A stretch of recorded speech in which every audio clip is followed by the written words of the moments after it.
you're in an arcade, and you walk by this machine, and you see this head. You're like, I gotta stop and watch this guy, whoever's playing. And you're like that'll get your attention in an arcade. That's... If I had seen it, I'd be like, oh shit, I should call my mom to pick me up. Yeah.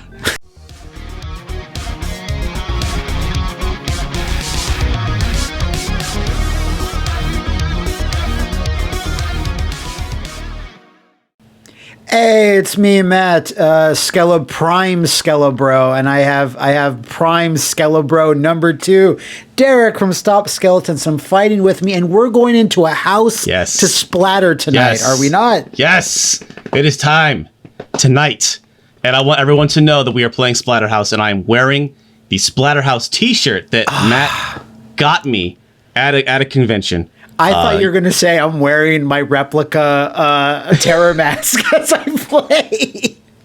No, but there was a terror mask, like a little fun terror mask thing that came with the special edition of Splatterhouse, the 2010 remake. But that was baby size, was it not? Was it like... It was, yes. But I guess I just want to bring that up because technically we are playing some Splatterhouse today off of the 360 version of the remake. And here's a fun factoid. Behind the scenes update the wiki. This is a Matt McMuscles exclusive. So I reviewed this game a billion years ago. When I did it, I didn't even have an Xbox 360 myself. I played that entire game on my friends. And so on my personal Xbox, I don't have Splatterhouse 3 unlocked yet. Because I actually haven't beaten this game on my personal Xbox. Wow, fake gamer. That's really impressive. I'm a fake gamer girl. I apologize. But that's exclusive. Breaking. No, but someone add that to the Happy Video Game Nerd wiki, please. I practiced a little, so hopefully I won't be a complete embarrassment. But I'm sure you won't, because I think like last year I attempted to record this myself, these games, and I was like, this is way too hard for my little baby hands. I can't do it. So I was like, I'll ask Derek, and you were busy. I'd ask you something like, hey, what are you doing right now? You're like, oh, I'm really busy. I'm making Halloween videos. I'm like, okay, and I didn't say anything. I didn't even ask. Dude? Oh, I probably could have used a Splatterhouse break with my bro. Yeah. Well, you know what the best time is? The present. You know, it's so much better than the past. So I'm glad it worked out this way. There's no time like it, they say. Right. Wait, is this you? It's me. Bam. You should have waited to see if you made a mistake and then say, no, that's not me. Yeah. So, here we are, man. And just like, man, look at this. What's not to love? Like, it's just so violent and gross. So much splatter. It is actually we haven't even seen the splatter quite yet because here's barf. We're not barf. Even they call it Splatterhouse, not Barf House, you know? I know, right? Yeah, that's why they melt and die out of shame. And spikes. I barfed in front of this buff Jason. I'm so mad. Yeah, I mean, would Splatterhouse exist, do you think, without Friday the 13th? Like, do you think Namco would have made just some violent game and maybe he would have looked really different? Or do you think, it wouldn't have existed at all? I would like to think so, because this game actually... Here's a Splatterhouse. There it is. There we go. Big splatter. They would actually, like, kind of add in a ton of lore with the mask. And, because the mask is not... Because here... It has it's clearly a hockey mask. It has the 2 eye holes, but also has all the little holes up and down. They kind of got rid of those a little later. And especially in Splatterhouse 3, it's like wrapped around his skull, and like Jason's mask is never like a thing. It's just like, an object he puts on his head. It doesn't have like a sentient force behind it or whatever. And that stuff is the coolest bit of Splatterhouse, I think. That lore stuff. And it's crazy because between this game and the second game, and like the Splatterhouse 2's instruction book in Japanese has like way different story than the Splatterhouse 2 instruction book in English. Yeah, it's something I've never actually, for such a huge fan of Splatterhouse that I am, I've never actually gotten the full lore, but I guess we'll have to break some of that stuff down, because there is actually a really big spoiler that happens midway through this game. Just come on. This is the house. Just look. Actually, must be the Splatterhouse. We will see. Actually, if we go back and you look at the beginning when our heroes, Rick and Jennifer, are running towards the house, to the right of frame is like a shack. technically we are actually in that shack right now. We're not Oh, even we're in in the house. Splatter Shack. Yes, exactly. Okay. See if we can get to show up. Because this is an arcade game? Yeah. Oh. So if you leave it idle, there's always like a little scary mist thing. I don't think this is canon. It's literally just if you walk away from the machine, it'll kill you, so it'll start over again. Oh, I thought that was the nothing from the Never-Ending Story. It just gobbles wow. up everything. So I'm a big Never-Ending Story lore nerd. You know what? Lay it on me, because it's been a while. Because it has a badass wolf that oh, the nothing is coming. It's gonna destroy you, child. You better put on the terror mask, and then, So the nothing grows stronger. What is the nothing? The bar. Yeah.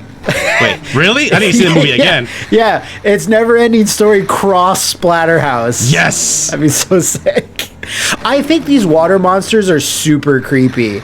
Here's the thing about What? here's the thing about Splatterhouse. It wears its heart. Its love for horror. It wears it on its sleeve. But all the original kind of horror imagery in the game that the team conjures up itself is awesome too.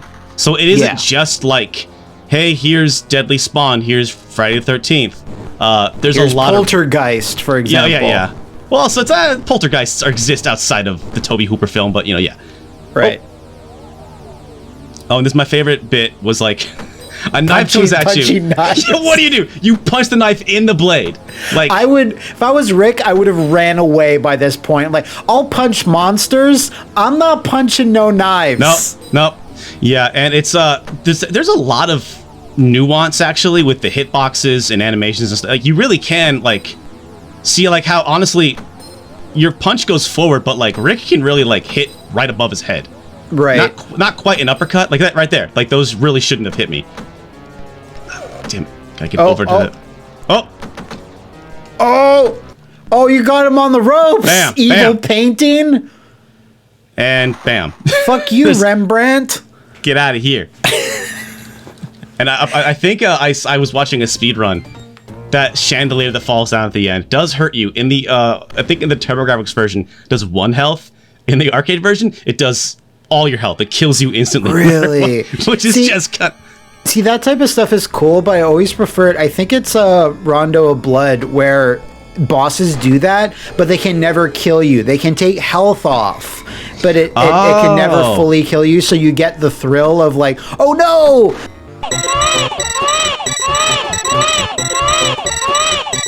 And we are saving our shotgun, which Of course. this is a legit strat because I think the boss of this stage is like probably the hardest boss to fight, like legitimately, to be honest. Right. So and Rick holds it in a very weird way by holding it straight up to the sky when he's just walking. So we are going to. Oh, wow. Here's Biggie Man, and he can outclass you. He's faster. He's got more reach. He is not to be trifled with.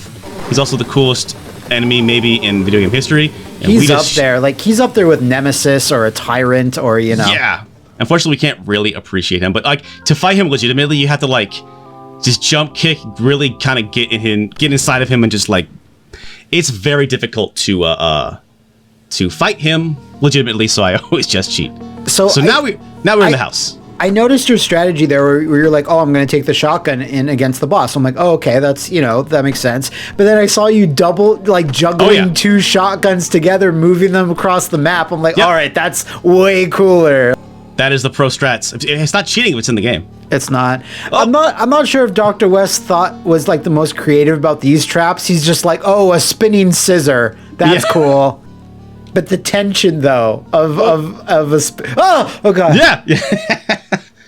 No, really, I guess I'm kind of barreling through it, but like there is so much little nuance.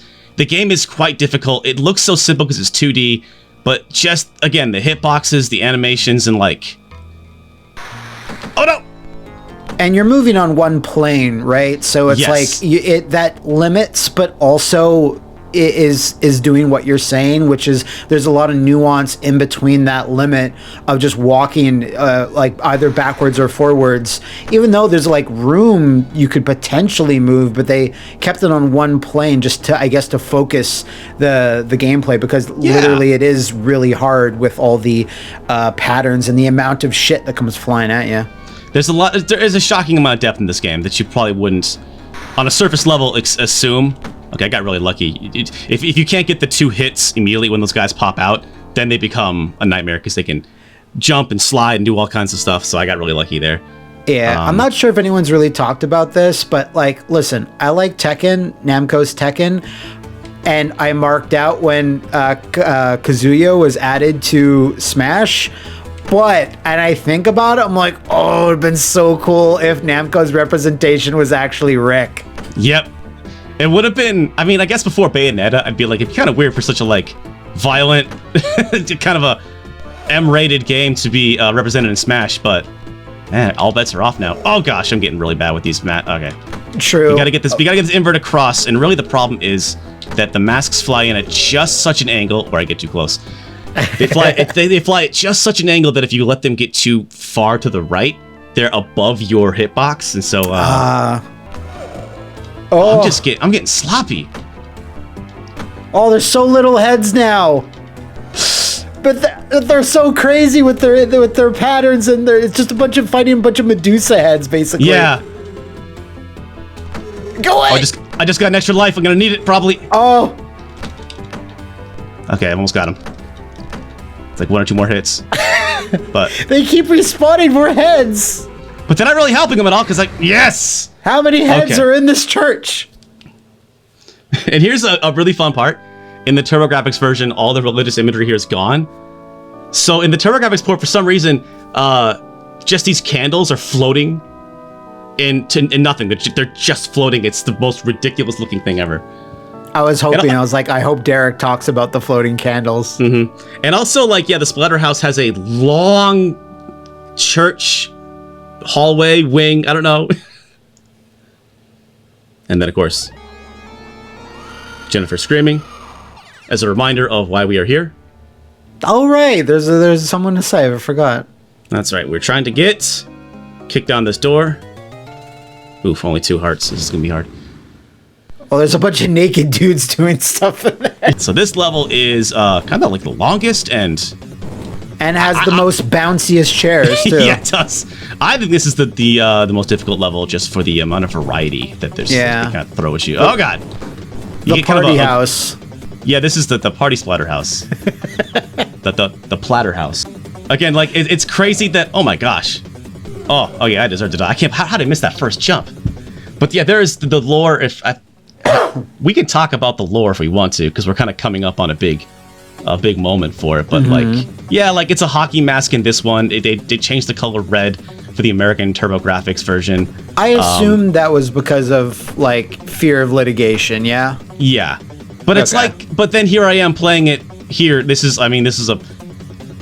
game right here was released in 2010, and I believe the Namco Museum on Switch has Splatterhouse on it, and so it was maybe a fear of litigation, but like, you know, maybe the Terror Mask in the remake, like, you know, it's fairly different. It's like the one that, you know, it first gets shown a bit in Splatterhouse 3. But what's weird is that it could have been an issue, because I do remember that the rights holders of Friday the 13th around that time, or maybe a few years later after this got released, actually did like send a cease and desist to another company that was making a horror game. Oh no!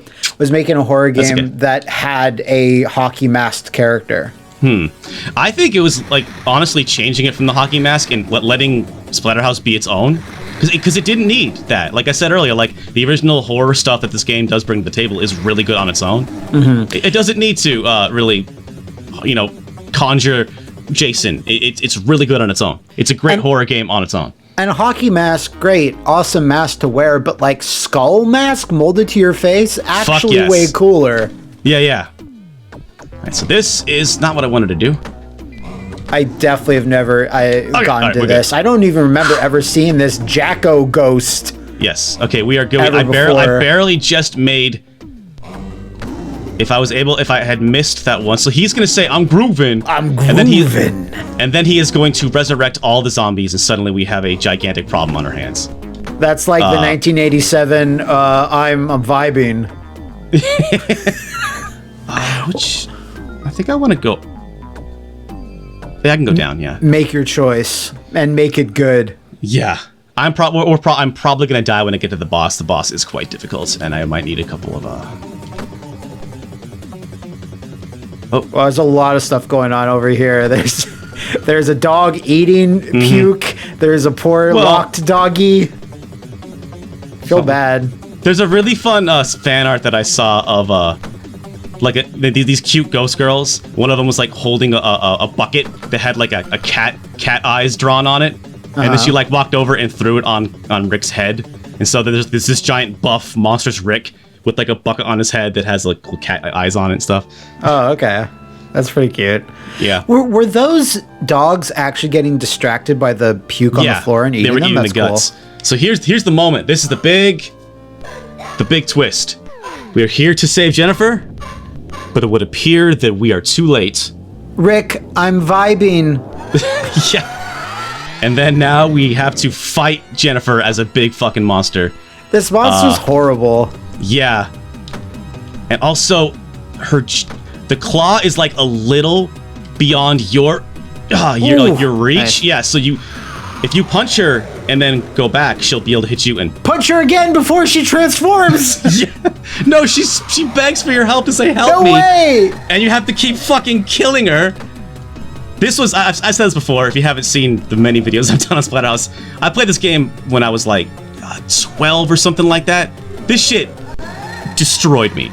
I was absolutely like, did not see that coming. Didn't know video games could be that cruel yet. So here I am, 2 hits, no lives, so this is gonna go well. I mean, the first phase you like pretty much nailed. You didn't get hit at all. It's still, again, it's like making sure, yeah, you gotta... Yeah. You have to be like... see, I hit her when I was too close to her, and because of the way the game is actually balanced, I messed up. I was not gonna have time to jump away from her. Right. So, I think when game reviewers saw Splatterhouse, the remake, it did have some problems, and I think it was reviewed pretty fairly. I wouldn't have gone so harshly with it a couple times, but like, I don't know, with the load times like that, and with some, hit detection, and like, it was a rough game. It's definitely one it's a great $10, $15 game, perfect kind of one of those cheap games, but like, yeah, I don't really blame reviewers for kind of being a little harsh on it. But looking back on it now, it's like now that the everything is different, it's the perfect game you can review and be like, yeah, it's got problems, but like, man, if you like heavy metal and gore and like, it's pretty rad. And like, a pretty well told story with lots of like fun voice acting and stuff. Yes. I think you said it in your like review of it, and it's something that I share, is that game starts off rough. Like, it doesn't really put its best foot forward. It doesn't start you off with like a tutorial, like in the traditional sense, where the really fun bits of the combat kind of come way later in the game, like 2 or 3 hours, where it explains this is how this works and this is how you fight optimally, and it gets really fun there. But the I would say the opening hour is like not paced very well, and doesn't teach you how to play the game all that well at the start. And also, it's that thing of some games do it better than others. I don't think Splatterhouse does it very well. You don't get good moves for a little bit. It takes a while to unlock all the kind of more satisfying moves, and so you're like, kind of doing the same like few combos over and over again, and you're like, it's one worth sticking to. And then hearing Jim Cummings like say some wonderful stuff. Hearing the voice of Winnie the Pooh talk about how hot Jennifer is. The Splatterhouse remake does end on like a bit of a cliffhanger. It kind of implying that the Jennifer fight was going to come in the DLC, which was rumored to be called My Bloody Valentine. I don't know if that was ever actually totally true, because I guess you probably know better than me that like Splatterhouse 2010 came out and it was like a thud. It bombed. It did not move very much, and it was like, yep, pack it in, guys. It's not. Splatterhouse 2 was not coming. Yeah, that team had to move on to Afro Samurai,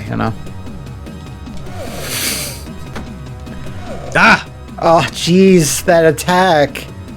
It's so scary. Yes! Yeah! And then you go through that. Die, and she monster! Says, thank you, goodbye.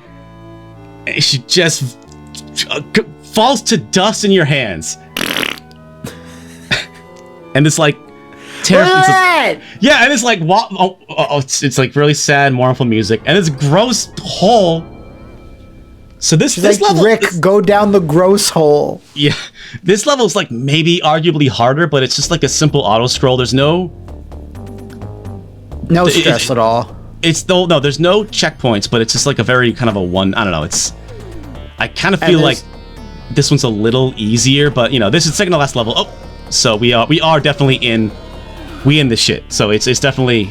These two are the hardest levels. I was going to say there's no more intimidating enemy than Bubbles, but then you'll notice that there's like a weird embryo inside said bubble, and you're like, oh, okay, there's the Splatterhouse. And how did because I did unlock them, but I honestly forget, like, what did you have to do inside the main game to unlock them? I think you had to play, not beat it, but you had to get to a certain point in the game or do a couple of achievements. It didn't take much. Okay, is it collecting a bunch of Jennifer photos? It might be. And that when I read that was a thing in the Splatterhouse remake, reboot, whatever, it's like you have to collect like erotic photos of your girlfriend. At the time when it was announced, I was like, oh, that's so cool. Oh my god, what the best, naked chicks, awesome. And then by the time the game would come out, I was like, that's too much. Like, that's like over the top, and I don't know about that. Like, it's kind of like bordering on cringy or whatever. So in the time it was announced between it came out, like I'd kind of changed. I was like, I don't think video games necessarily need this. I think it's like more of like just, oh, he's a nerdy skinny kid who loves metal, but he gets a stripper babe girlfriend who's just super hot and likes to take naked photos. It just feels like this kind of a bit of fantasy. Yeah, I mean, it does have like an 80s-ness to it, which I like. And what I will say is that like some of the photos, when you unlock them, like you get like a little audio log of like the actual context of the photo, and they did like not a bad job. Like, she's like, oh yeah, remember we came back from that awesome metal show, and then like, yeah we had some fun later. Here's a picture of that time. I was like, wow, you know what? A lot of other games probably wouldn't have even bothered with that, you know? Well, and that's because like at the core of Splatterhouse is Jennifer and Rick's relationship. So they like each other. Yeah, exactly. So it needed to be wholesome. And then look at this fucking guy. This guy, I love this guy. Look at this thing, man. Can't get enough of him. And then big old gross hands. Why can't we get some erotic photos of this dude? We'll talk later. I got it. Is there ever even any context for this thing? Does it have a name? Again, I'm not sure if this is like supposed to be Dr. West, or I don't know. I don't remember. Just this weird thing that just shows up. I guess they needed like something for a final boss. Exactly, like a game like this, you have an incredibly talented and creative art team, and they just had, oh damn, I thought I was clear in that hand. Scratched your butt. They just wanted to do a cool thing. Yeah. And I think that's like kind of a fun thing a lot of video games is like, or even like kind of art in general, like what does this mean? It's like, I thought it was cool. You know, like I think that's a lost piece of the creative process of art. Is sometimes artists, you don't need to explain it because it's just like, I don't know, I just thought this fucking thing was cool. I think for like an arcade game of the day, you know, that makes total sense. But at the same time, it's like Splatterhouse games like added more and more cutscene and story, especially 3, right? So yeah, 3 went totally. I was just wondering if you read like a Japanese manual or you eBayed a Splatterhouse MOOC magazine from Japan. I thought about it. I've definitely thought about it. Okay, wait, but like the Terror Mask spirit goes into there. And I think that's kind of like how maybe that's the first inclination of like, oh, the mask is actually an evil entity. You know, because at the beginning you see Rick's dead body and the mask floats above it and then it kind of resurrects him, so to speak. But if you think about it, you're in an arcade and you walk by this machine and you see this head. You're like, I gotta stop and watch this guy, you know, whoever's playing. You're like, Like, that'll get your attention. And I think at the end of the day, that's what they design stuff to really grab your attention in an arcade. You know, that's... If I had seen it, I'd be like, oh shit, I should call my mom to pick me up. Yeah.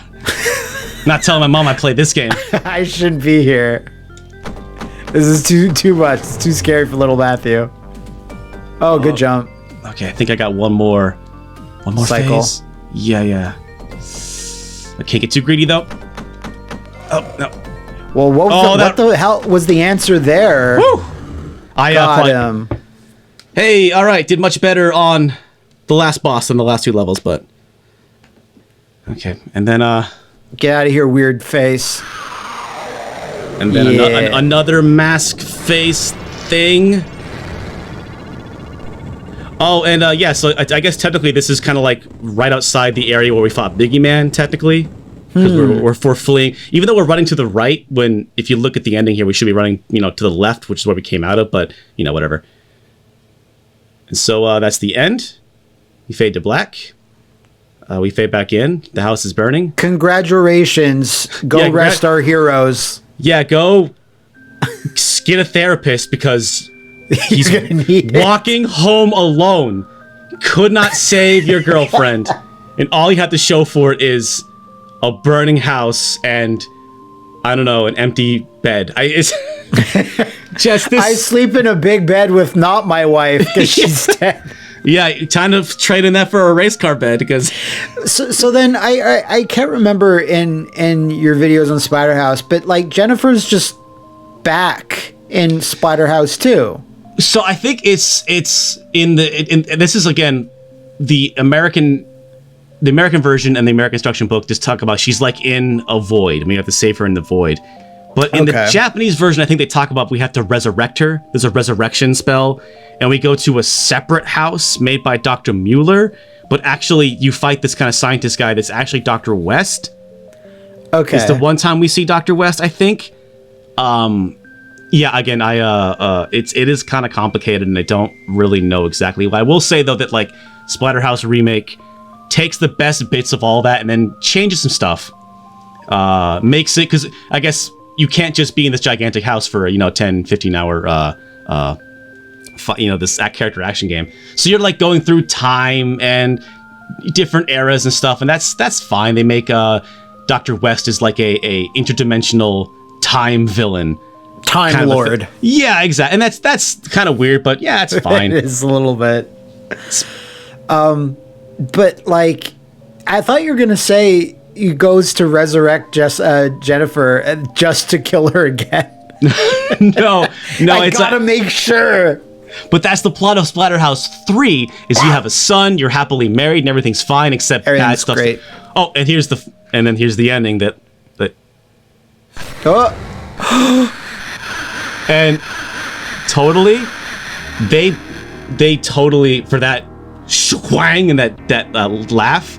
They cut the music, it goes completely silent, and that shakwang is so much louder than everything else. It's such a jump scare. Man, so that's Splatterhouse. I love this game. How much splatter was in that house? Oh, man. A lot, right? Not enough. Never. Not enough never for me. enough. Oh yeah, and here's I guess we kind of talked over the intro, but just to contextualize things. Sure. There's the shack on the right, and then, there's the path to the house, and so this is kind of like with the third level. She eats shit, she falls down. She falls down. Rick doesn't like pick turn her up around to help her. But no, hold on. If you watch though, then he walks with her. Once she falls down, they get up and then he walks with her. So he waits. He waits a little bit. Yeah, but also, hey, Jennifer is a strong, independent woman. Doesn't need a man to help pick her up. All right. Damn, Matt. How? I guess not. But even in like pre-mask, he's a big burly dude. You think he'd be? Yeah. And like they're running away from something, or are they just trying to get out of the rain? It's unclear. I would assume. Yeah. It's who knows. He's like, "Come on, girl, we gotta go." Thank you, Derek, for inviting us to your Splatterhouse. It was a splattering good time. Holy shit, I've said splatter so much over the course of this entire video. Anytime you use splatter, buddy. Really, we should change our channels to not be skeleton based and be splatter based. Maybe we'll go through that type of horror makeover in the future. But anyone that wants to follow Derek, you can do so at Stop Skeletons from Fighting. Link in the description. Yeah. I love you, skeleton bro. Oh, you too, bro. All right, take care. And again, any more Splatterhouse ever needs to happen, you call me, bro. I Okay, will. bro? I will. You're on my Splatterhouse speed dial. Exactly. Change my name on your phone to Splatter, bro. I will. All right, man. We'll take care. Later.